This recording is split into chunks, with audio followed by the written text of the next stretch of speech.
Welcome to the Shooting Lab VR SideQuest Setup Guide. Get ready to elevate your VR training. Before we start, make sure you have three things: your MetaQuest headset, your Wonderfitter M9, and the SideQuest desktop app installed on your computer. Developer mode must also be enabled on your headset.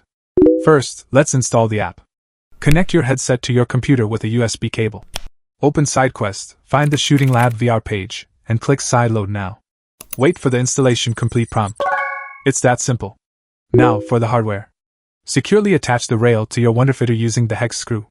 Then, fasten the VR mount to the rail. Finally, insert your right VR controller into the mount. This is the most important part. Launch Shooting Lab VR from unknown sources in your headset. You must allow precise location and nearby device permissions when prompted.